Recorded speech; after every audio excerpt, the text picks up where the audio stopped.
पूरे देश में किसानों के लिए एक नई मुसीबत शुरू होने वाली है। वो किसान जो अभी अपना खाद खरीदने के लिए जितने पैसे चुकाते हैं, अब उन किसानों को तकरीबन सवा या 1.5 गुना पैसा इन खाद के लिए चुकाना पड़ेगा। सरकारें लगातार दावा करती हैं कि वे खेती को लगातार प्रमोट कर रही हैं और इसे प्रॉफिट का बिजनेस बनाने की कोशिश कर रही हैं, लेकिन खेती ना तो कल लाभ का धंधा थी और ना ही आज लाभ का धंधा बन पा रही है। कारण है खेती में बढ़ती लागत। लेकिन दुर्भाग्य से किसानों के इन मुद्दों पर देश में चर्चा कम होती है। कभी कभार होती भी है तो ऐसी चर्चाओं को या तो हुकूमतों के द्वारा दबा दिया जाता है या ऐसे किसानों को पाकिस्तानी बता दिया जाता है। मध्य प्रदेश खास तौर पर पूरे देश में उन दुर्भाग्यशाली राज्यों में शुमार है जहां किसान राजनीति ना के बराबर है।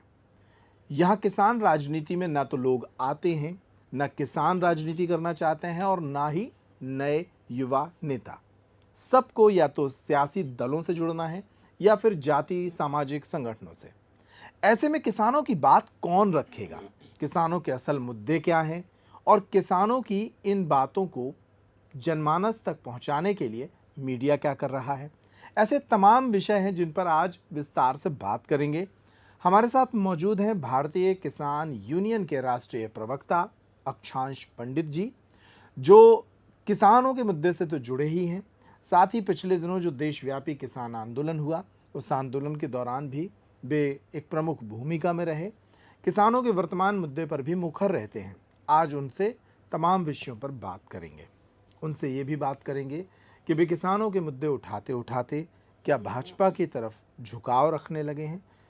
आप पूरा पॉडकास्ट देखिएगा। बहुत स्वागत है आपका। बहुत बहुत धन्यवाद है आपका।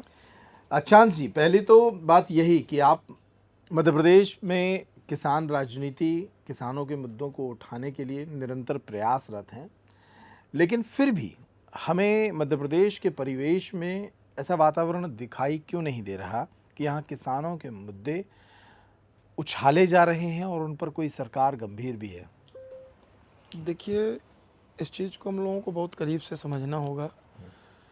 पहले तो चूँकि बात की शुरुआत के समय में ही आपने थोड़ा परिचय दिया और थोड़ा मैं एक शब्द और जोड़ूंगा अपने परिचय से संदर्भित, तो उसके बाद अपनी बात को स्टार्ट करूंगा। मेरा पूरा नाम अक्षांश पंडित, मैं भारतीय किसान यूनियन में संगठनात्मक राष्ट्रीय महासचिव हूँ, राष्ट्रीय प्रवक्ता हूँ और जिस समय किसान आंदोलन चल रहा था उस समय मध्य प्रदेश का प्रभारी था। और आपका जो मूल विषय है कि मध्य प्रदेश जो किसान और किसानी का हब है, आज किसान राजनीति में ना उसको कोई प्रतिनिधित्व मिला और यहाँ का जो किसान है वो पीछे क्यों है। तो मैं इस पे आपको बता देना चाहता हूँ कि कहीं ना कहीं ये उत्तर प्रदेश का सीमांतर राज्य तो है, लेकिन जो किसान राजनीति की जो मुख्य धारा है वो दिल्ली और दिल्ली के अगल बगल के रीजन्स से, जब भी किसानी के जो मुख्य बिंदु हुए हैं पंजाब, हरियाणा और या यूपी के वो रीजन जो दिल्ली के आसपास के क्षेत्रों में लगे रहे, वहाँ से किसानों के विषयों को लगातार तदनंतर, चूँकि दिल्ली और दिल्ली के आसपास के वह राज्य जहाँ तक किसान पहुँचने में, अपनी बात रखने में, देश के प्रधानमंत्री या देश के उन लोगों तक जो पूरे देश की व्यवस्था का संचालन करते हैं, उन तक अपनी बात रखने के लिए साहसतापूर्ण तरीके से दिल्ली पहुंच के अपनी बात करते थे। तो इसलिए प्रमुखता से वह राज्य अपनी बात रखने में आगे रहे। मूल बात यह रही कि कहीं ना कहीं यह राज्य वहाँ से सीमांतर न होने से इसका काफ़ी नुकसान हुआ।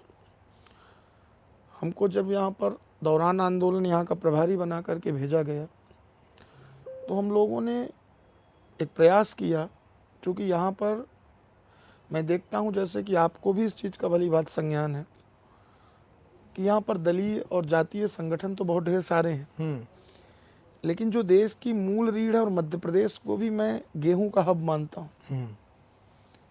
ये वह राज्य जिसने गेहूं की जो उत्पादन क्षमता को एक नीचे से बहुत आगे तक ले जाने वाला राज्य रहा, लेकिन इसको जिस स्तर का प्रतिनिधित्व मिलना चाहिए, प्रतिनिधि यहाँ से जाने चाहिए दिल्ली तक रखने के लिए, वह नहीं मिले। उसी की शुरुआत के क्रम में संगठन ने हम लोगों को इन चीज़ का दायित्व दिया कि कहीं ना कहीं मध्य प्रदेश जो पीछे है, और जो दौरान आंदोलन यहाँ के लोगों की भी भागीदारी रही, लेकिन भागीदारी का जो रेशियो रहा वह बहुत रेशियो कम। बहुत कम था। हम्म, तो किसी भी चीज़ की एक शुरुआत होती है। तो जब वहाँ पर हम जीरो पे थे, वह 1 2 3 और 4 पे हम लोगों ने काम करने का काम किया। उसी क्रम पे हम लोग लगातार अब मध्य प्रदेश के ज़िलों में भी संगठन की तरफ से, चूँकि हम लोग राष्ट्रीय राजनीति पे सक्रिय होने के नाते प्रदेश की राजनीति पे सक्रिय नहीं हो पाते थे, इसलिए संगठन ने इस चीज़ को तय किया कि अब रीजन वाइज राष्ट्रीय पदाधिकारियों को ही प्रदेश के प्रभारी बना करके उनको उन जिलों में प्रवास करने के लिए भेजा जाएगा, जहाँ पर किसानों के लिए जन जागरण यात्रा या किसानों के बीच में चौपाल लगा करके उनको किसानी और किसान राजनीति से किस तरीके से अपने विषय वस्तु का बोध कराना है, उनको किस तरीके से अपने आप को स्वावलंबी बनाना है, किस तरीके से किसान राजनीति में अपने विषय वस्तु को, चौथी श्रेणी पे खड़े हुए व्यक्ति को, जिसको लोग किसान कह रहे हैं, अन्नदाता कह रहे हैं, हम लोग उनको जागरूक करने पे काम कर रहे हैं। ठीक है, तो आप कह रहे हैं कि थोड़ा संगठन विस्तार में अभी वक्त लगेगा, और जब संगठन हर जिले में इकाइयां हो जाएंगी तब इन मुद्दों पर काम शुरू होगा उस स्तर पर जाकर।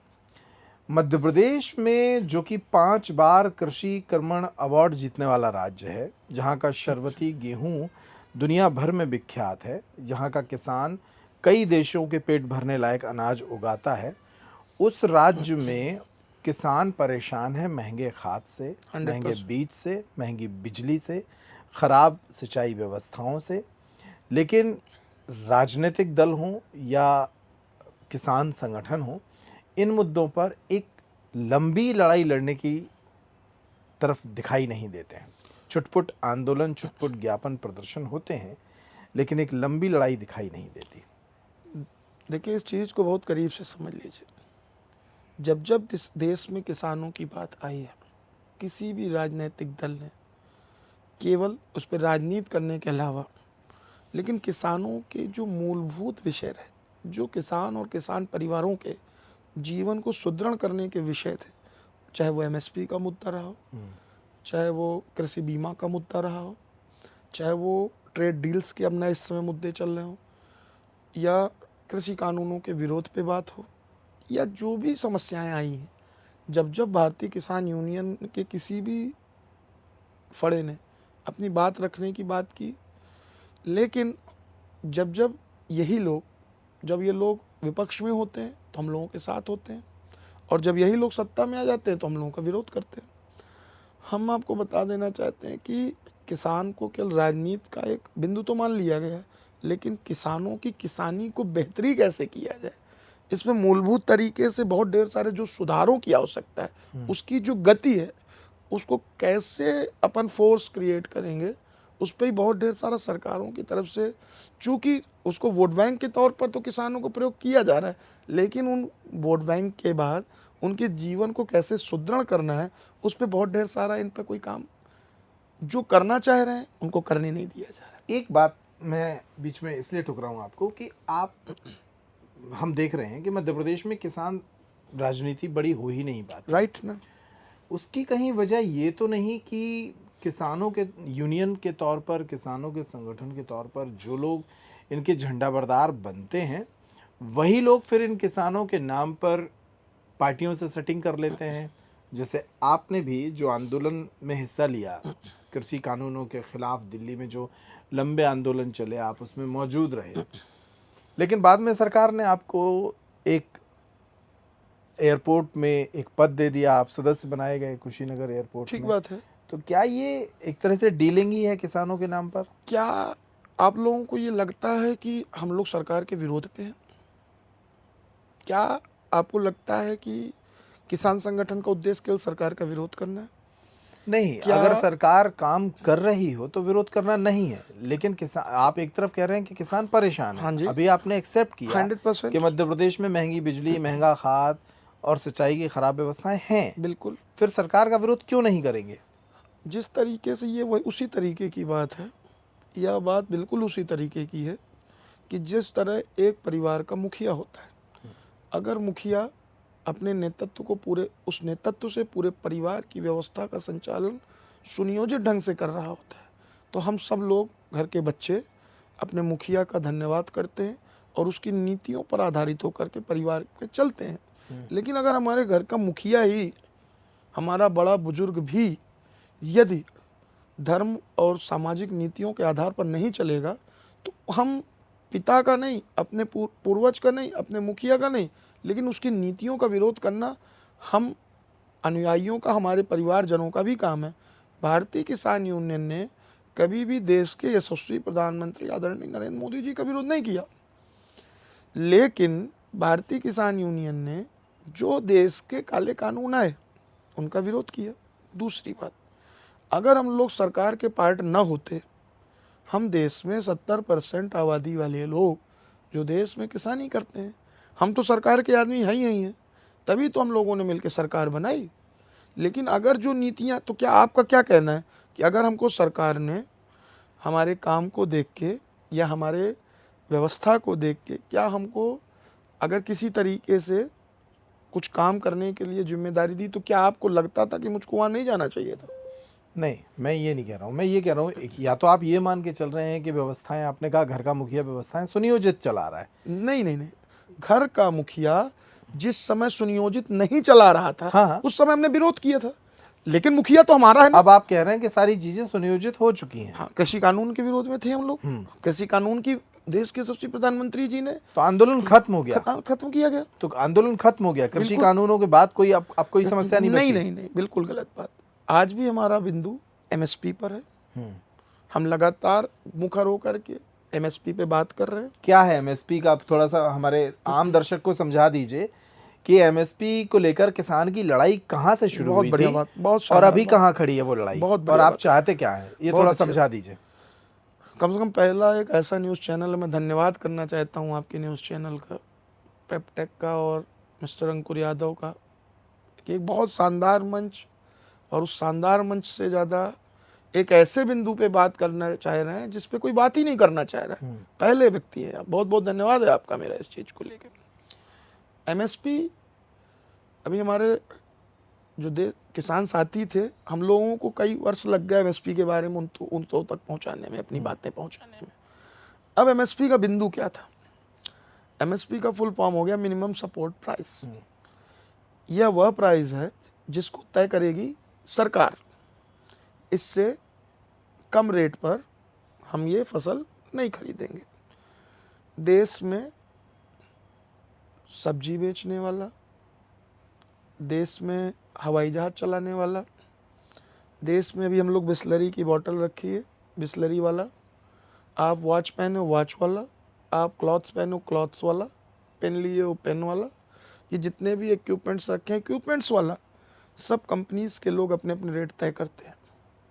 और हमारे द्वारा जोती बोई गई फसल, हमारे द्वारा रात रात भर ताकी गई फसल, हमारे द्वारा जंगली जानवरों से लड़ी गई फसल, जिसमें हम लोग रात भर अपने आप को जिंदा रखते हैं, पता नहीं किस पल कौन जंगली जानवर में खा जाएगा, उन सब फसलों के बारे पे हम लोग जब रात दिन भगवानी प्राकृतिक आपदाओं से लड़ने के बाद जब वह पूरी फसल को समेट करके हम लाते हैं, उस फसल जो हमारे द्वारा पूरा साल अपने पूरे परिवार का, पूरे समाज के हम लोग मिल करके जब उस फसल को पैदा करने पर काम करते हैं, तो उस फसल को हम लोग जब अपने पास लेके आते हैं, जिससे मेरी माँ की दवाएं आनी है, जिससे मेरे बच्चों की शिक्षा होनी है, जिससे मेरे बेटों की शादियाँ होनी है, जिससे मेरे परिवार और समाज का संचालन होना है, उस पैसे की फसल को, जो फसल मेरी जोती बोई मेहनत किया मैंने, रेट तय किया सरकार ने।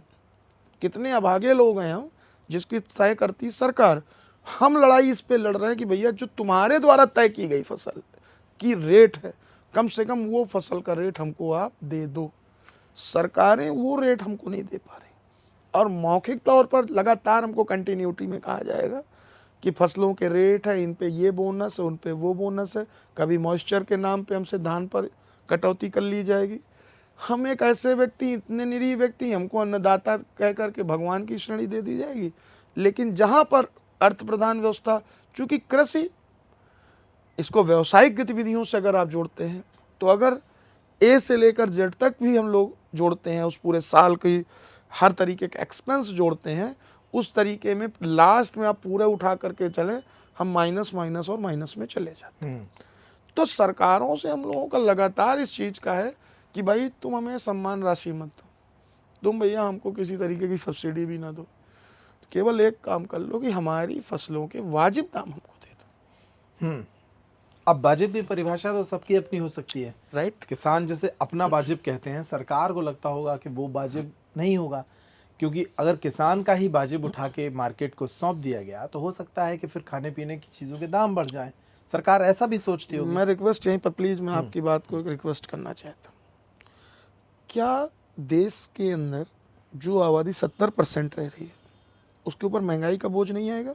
मैं पूछना चाहता हूँ आपसे, क्या जिस समय 1 ग्राम सोने का जो रेट था, व्यवसायियों का रेट बढ़ा, 6वां 7वां 8वां वेतन आयोग लगा, इन सब की महंगाई बढ़ती गई? क्या 1947 में जो गेहूं के दाम थे, देश आज़ादी के बाद जिस समय गेहूं का जो दाम था उसी समय सोने का जो दाम था, क्या जिस रेशियो से सोने के रेटों में वृद्धि हुई, जिस रेशियो में पेट्रोल के रेटों में वृद्धि हुई, या जिस रेटों में अन्य जो भी चीज़ों पर वृद्धि हुई, तो क्या उन रेटों पर हमको वृद्धि हमारा उस रेशियो में बढ़ा? पॉइंट नंबर 2, एक लास्ट बात थी।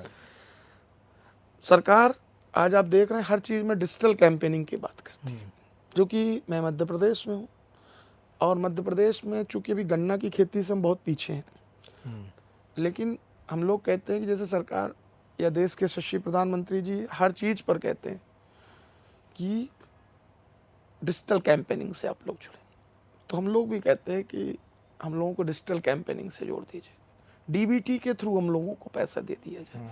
तो जैसे ही हमारा यहाँ पे गन्ना तौला जाए, 1 मिनट बाद 1 क्लिक में हमारा पैसा दे दें। हम लोग अपनी फसल देने के बाद 3-3 साल फिर किसान संगठन के पास वो लोग आएंगे, फिर वहाँ आंदोलन होगा, मुकदमे लिखे जाएंगे, हम जेल जाएंगे। उसके बाद हमारे लोगों को जिस पैसे का मूल्यांकन 3 साल पहले 1000, 2000, 3000 जो मूल्यांकन सरकार के द्वारा किया गया, उसका रेट हमको 5 साल बाद दिया जाएगा। क्या ये हमारे साथ न्याय हो रहा है? या आपने जितने सरल तरीके से कह दिया कि आप लोग अपने हिसाब से परिभाषा तय कर लेंगे, क्या ये हम कोई सरकार ऐसा ही मानती हो नहीं? क्या हमारी कोई, आपसे मैं पूछता हूँ, आप भी किसान परिवार के बेटे होंगे, क्या आप बिजली का बिल, आपके यहाँ लाइट जल रही है, आपको एक समय सीमा तय, उस समय बिजली बिल देनी नहीं, लाइट काट देंगे लोग, उपभोक्ता है ना आप उनके। लेकिन क्या इनके ऊपर कौन से मुकदमे लिखे जाएंगे? और जो हमारे कृषि कानून थे उस पर हम किस विषय पे हम लोग वापसी की बात कर रहे थे? देश के यशस्वी प्रधानमंत्री जी ने इस चीज को समझ लिया कि हाँ, कहीं ना कहीं यह क्लियर है कि यह जो कह रहे हैं यह बात सही है। और आप समझिए कि आप जो कह रहे हैं मैनेजमेंट की बात, कि आप जाके वहाँ एयरपोर्ट में जाके चले गए या जिस पर कह रहे हैं, तो अगर देश के यशस्वी प्रधानमंत्री पे हम लोगों की आस्था नहीं होती, वो इतना पवित्र आंदोलन जो 14 महीने चला, 700 से ऊपर लोगों ने उसमें शहादत देने का काम किया, एक कॉल की देश के यशस्वी प्राइम मिनिस्टर महोदय ने, हम लोग एक कॉल में तुरंत तंबू खोलने लगे थे अपना। हमने पूरे देश में किसी की बात नहीं मानी, हमें विश्वास नहीं था, लेकिन मोदी जी पे हमारा विश्वास था। हमने मोदी जी की बात 1 मिनट में सुनी। मोदी जी ने केवल एक मीडिया में एक अपना बयान दिया कि भाई हम आपके साथ हैं, लेकिन आप समझिए उस बात को, जो ये मध्यस्थ है बीच के, जिनको मैं हर मंचों से एज ए लाइजनर बोलने का काम करता, वो IAS अफसर, वो लोग जो 10-10 राउंड वार्ता किए, देश के यशस्वी प्रधानमंत्री तक वास्तविक बात पहुंचाने में 14 महीने लगा दिए। राकेश टिकैत के बारे में कुछ बताइए, उनके आंदोलन को किस तरीके से देखते रहे? किसी भी किसान नेता के आंदोलन, खासकर यदि आप राकेश टिकैत जी की बात करते हैं,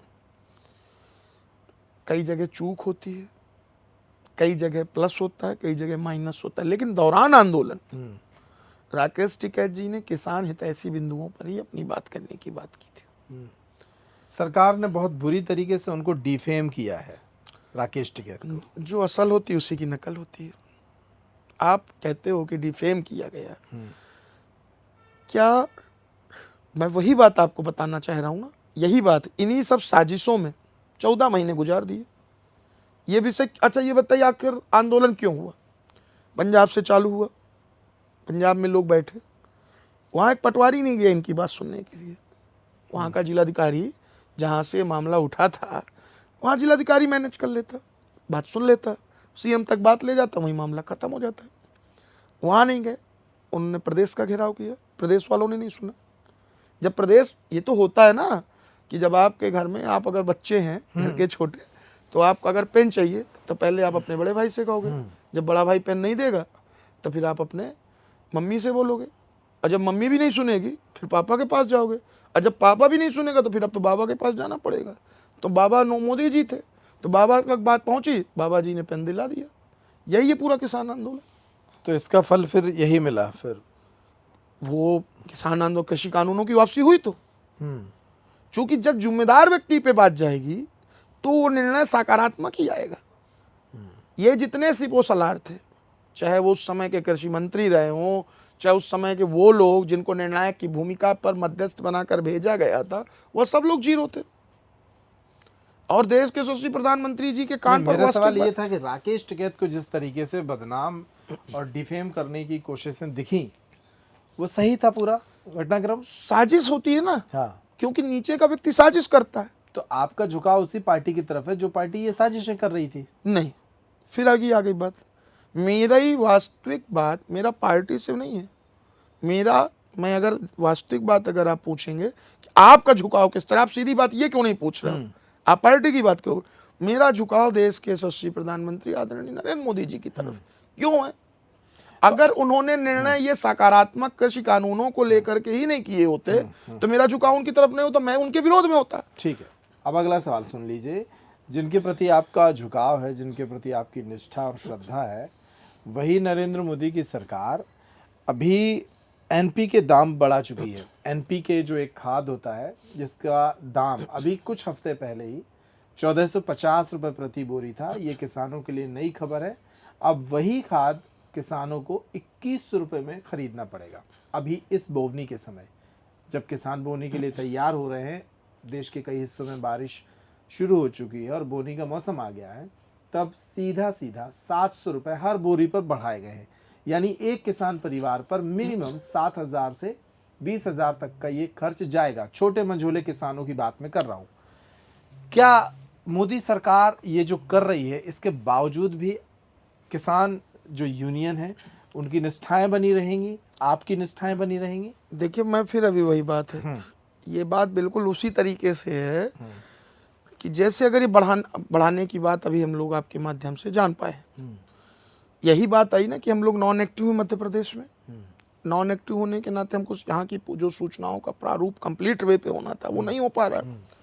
अब यही जहाँ पर चीज़ें अनबैलेंस होंगी या हो रही हैं, जो हमारे किसान परिवार के जीवन को अव्यवस्थित करने की दिशा पे काम होगा, उसी के लिए उन जिम्मेदार लोगों, देखिए मैं एक बात बताना चाहता हूँ आपको, जिससे वर्तमान में मध्य प्रदेश के मुख्यमंत्री हैं, वो व्यक्ति निजी तौर पे बहुत बढ़िया है। नहीं, उनकी बात बाद में करेंगे। ठीक बात है, पहले एनपीके नहीं, मैं उसी पर खाद के दाम बढ़ गए, मैं दाम पर ही बोल रहा हूँ। केंद्र का विषय है। नहीं, केंद्र का विषय तो है, लेकिन केंद्र के साथ में प्रदेश का भी विषय है।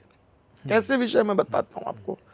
बिना यहाँ की जो किसी खाद से रिलेटेड किसी भी विषय की चर्चा अगर स्टेट वाइज होगी तो बिना सीएम की अनुशंसा से नहीं हो सकती है। सीएम की अनुशंसा अनिवार्य रूप से ली जाती है।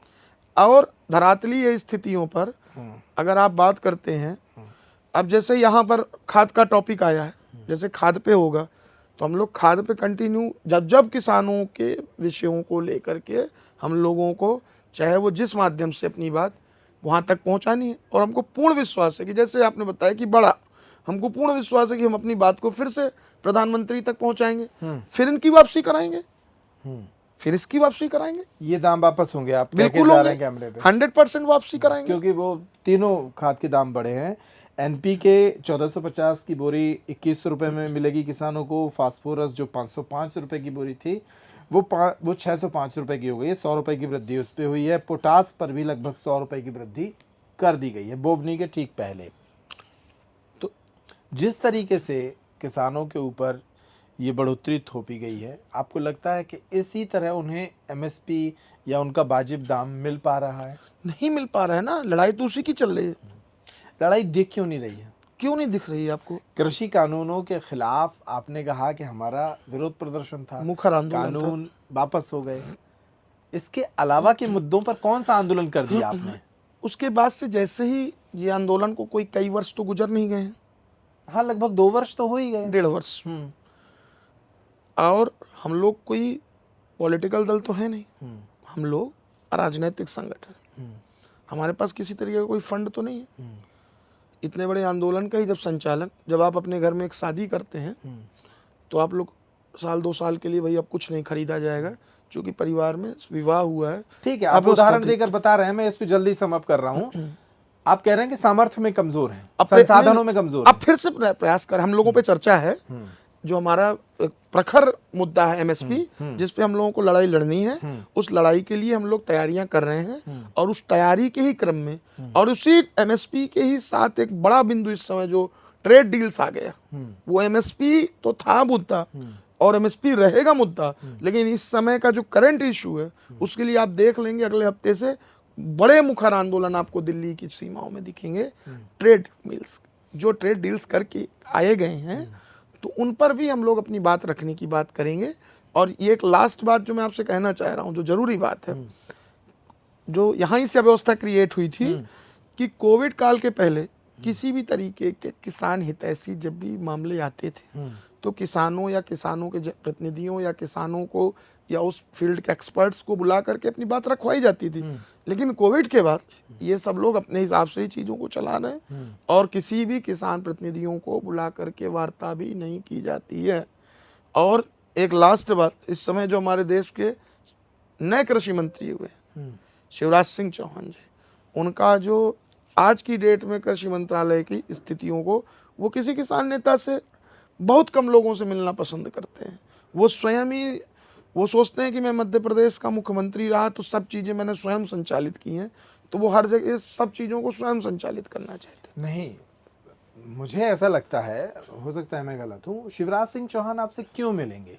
बहुत बढ़िया बात है आपकी। क्यों मिलेंगे आपसे? क्योंकि अगर अक्षांश पंडित शिवराज सिंह चौहान को मैदान में ये चुनौती नहीं देने की स्थिति में हैं कि वो उन्हें चुनाव हरवा दें या उनके फैसलों के खिलाफ एक जन आंदोलन खड़ा कर दें, तो शिवराज सिंह चौहान आपको क्यों गंभीरता से लेंगे? तो मुझे लगता है कि आपको लगता है कि हर चीज़ का जो उद्देश्य है केवल चुनाव हरवाने से ही हम लोगों से मिलेंगे। देखिए, आपने शुरुआत में कहा कि जब नीतियां अनीति बन जाती हैं तब विरोध प्रदर्शन होता है।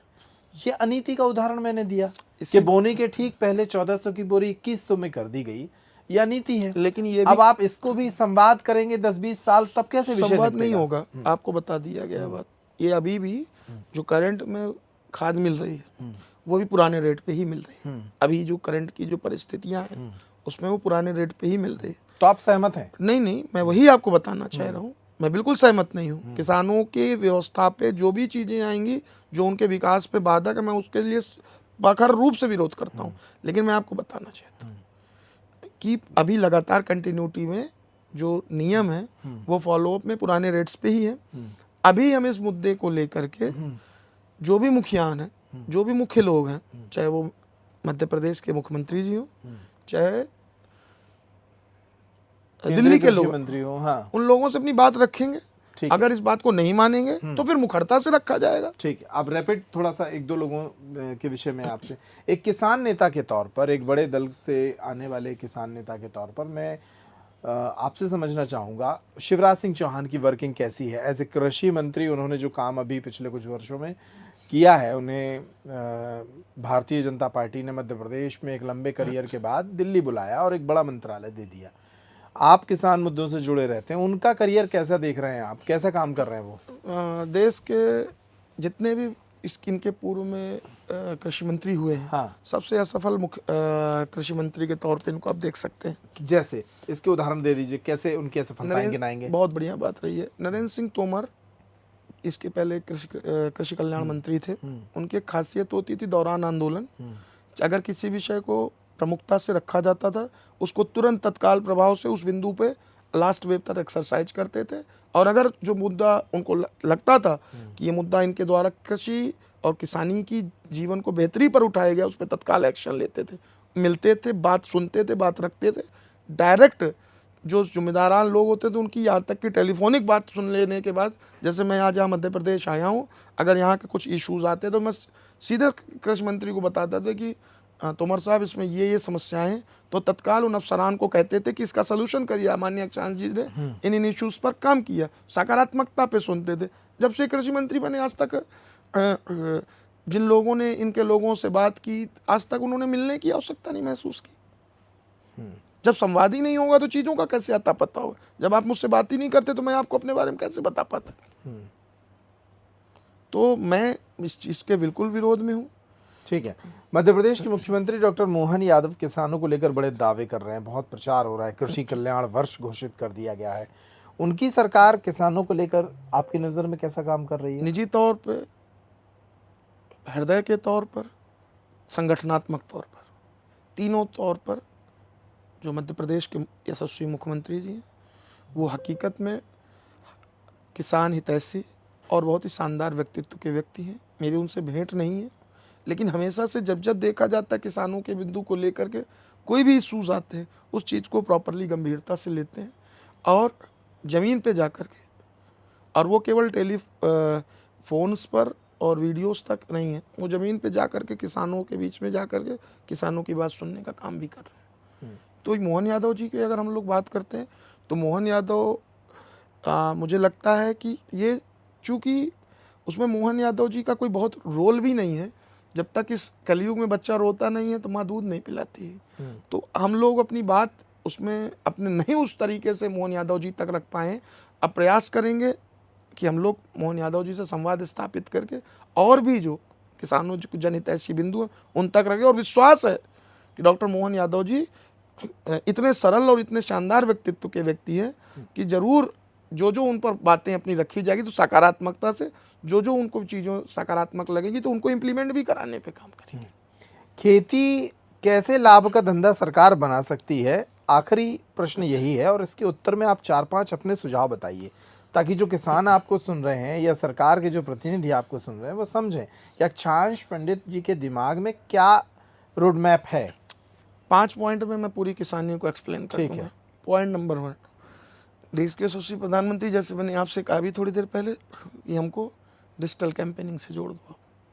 तुरंत जो हम बेचे हमको विदिन 15 मिनट के अंदर हमारे खाते में पैसा आ जाए। हमने बेचा, पैसा आ गया, भुगतान तुरंत हो तत्काल प्रभाव से।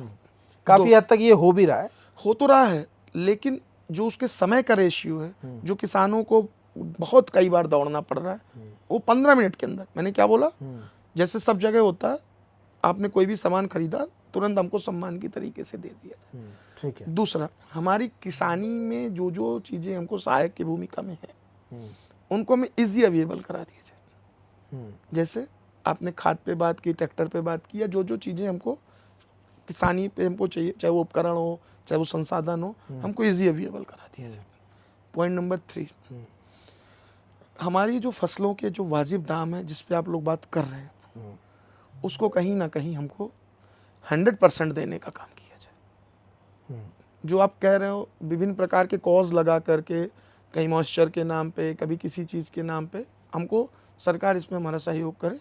हमको तत्काल प्रभाव से हमारी, और जो हम लोगों की लंबी लंबी लाइनें लगी खरीदों पे, इसकी भी अव्यवस्था को सल्यूट करके, देखिए मोहन यादव जी ने, मैंने एक और आपको खासियत बताता हूँ मुख्यमंत्री जी की, आपने चर्चा कर दी, पहला देश का मुख्यमंत्री मैंने देखा जो स्वयं जाकर के जिन जिन जगहों पर घटतौली हो रही थी, जहाँ पर, मतलब ये देखिए कि चिंता ही तो उस व्यक्ति की थी, जहाँ पर घटतौली, उन लोगों के ऊपर डायरेक्ट कार्रवाई करने का काम किया था। और जो सभी कलेक्टर्स को स्पेशल ऑर्डर क्रिएट किए थे कि जो जो खाद के डुप्लीकेट्स बेचने वाले पैकेट्स, जो डुप्लीकेट पैकेट्स को बेच रहे हैं, उनके ऊपर रासुका जैसे मुकदमों को लगाने का काम किया।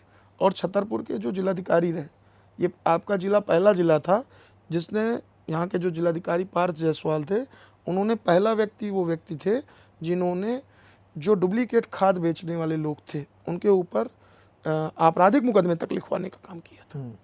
तो और जो सबसे महत्वपूर्ण विषय है जिस पर हम लोग जो बात कर रहे हैं, कि जब इन सब चीज़ों की व्यवस्था का पूर्णतः संचालन हो जाएगा तो जो दोगुनी आय की बात कर रहे हैं, एमएसपी की गारंटी की बातें हो रही, तो कहीं ना कहीं हम सब लोगों की चीज़ें कंफर्ट जोन में चली जाएंगी।